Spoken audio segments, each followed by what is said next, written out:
जो हम जो है जावा में स्टैटिक कीवर्ड के बारे में जो है डिस्कस करने वाले हैं। अगर जावा में अगर आप चाहते हैं कि क्लास मेंबर को यानी कि वेरिएबल जो क्लास के अंदर डिक्लेयर है उसको एक्सेस करना चाहते हैं, तो ये आपको क्या करना होगा, इंस्टेंस ऑफ क्लास यानी कि ऑब्जेक्ट को क्रिएट करना होगा।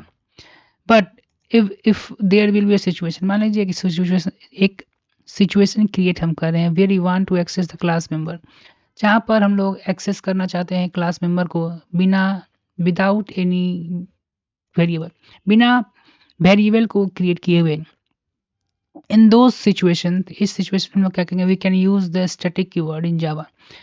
तो उस सिचुएशन में हम लोग क्या करेंगे, स्टैटिक कीवर्ड का यूज हम करेंगे जावा में। ठीक है।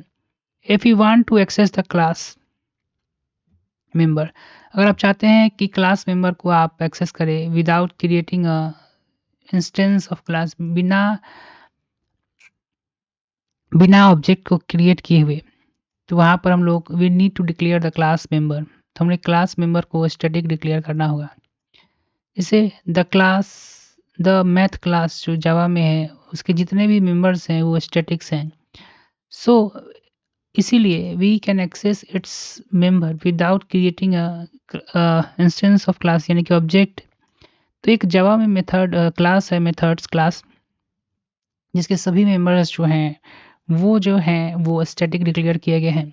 अर्थात कहने का मतलब है कि मैथ्स क्लास जो जावा में हम देख रहे हैं उसको ऑलमोस्ट जितने वेरिएबल हैं वो स्टैटिक डिक्लेयर किए हैं, यानी कि बिना उसके ऑब्जेक्ट को क्रिएट किए हुए ही हम उसको एक्सेस कर सकते हैं।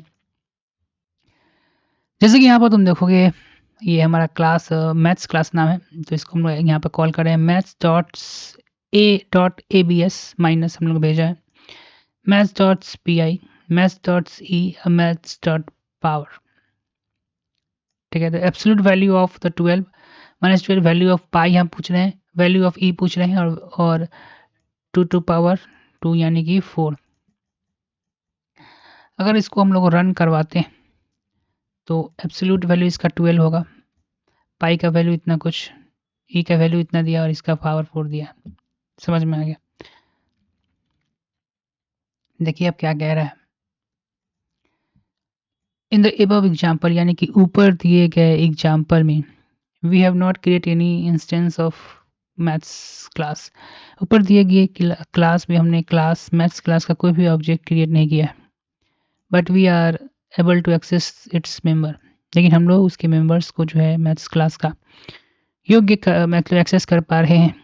Apps and power and variable P I N, it is possible because, ये पॉसिबल है because the method and variable of the maths class are static.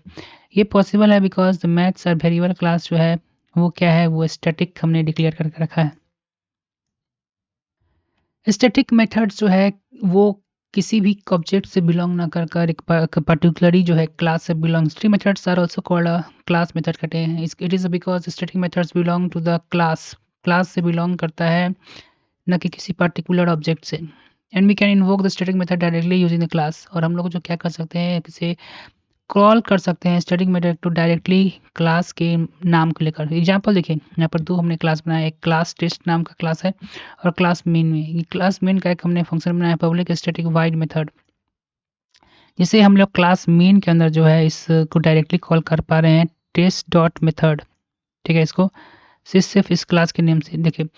Here we can see that the static method can access directly from the other class। यहाँ हम लोग देख सकते हैं कि static method जो है डायरेक्टली जो है अदर क्लास में एक्सेस हो रहा है क्लास के नेम के साथ। In every Java programming we have declare the main method static. प्रत्येक जावा प्रोग्रामिंग में हम लोग देखेंगे we have declare main method को स्टैटिक हम लोग डिक्लेयर करते हैं। It is because to run the program, इसलिए कि प्रोग्राम को रन करना the JVM the should be able to invoke the main method during the initial phase. यानी कि इनिशियल फेज में क्या हो, शुरुआती फेज में क्या हो, फिर क्या हो, where no object exist in memory. JV is able to invoke the main method during the initial where is no object exists in the memory। Java static and non static method के बारे में हम लोग का discuss करने वाले हैं। Java static and non static method के बारे में हम लोग डिस्कस करने वाले हैं कि static and non static method क्या होता है। यानी कि फंक्शन का होता है। चलिए देखते हैं, इसको थोड़ा रेडार पर ले आया जाए। And good good good good good good good good, थोड़ा थोड़ा थोड़ा जूम आउट। देन एक हमने स्टैटिक टेस्ट क्लास बनाया है और एक हमने स्टैटिक ठीक है, जिसमें हमने नॉन स्टैटिक मेथड यहाँ डिक्लेयर करके रखा है। इन टाइप का है, मल्टीप्लाई 2 नंबर कर रहा है, और स्टैटिक मेथड जो है वो 2 नंबर को जोड़कर रिटर्न कर रहा है यहाँ तक। ठीक है, 2 पैरामीटर्स हमारा यहाँ तक से है। अब पब्लिक क्लास मेन जो है, public static void main, public class main है, उसके अंदर public static void main string args यानी कि आर्गुमेंट किया। उसके बाद यहाँ पर हमने स्टैटिक टेस्ट str एक न्यू हमने str स्टैटिक टेस्ट एक हमने एक ऑब्जेक्ट क्रिएट किया है st।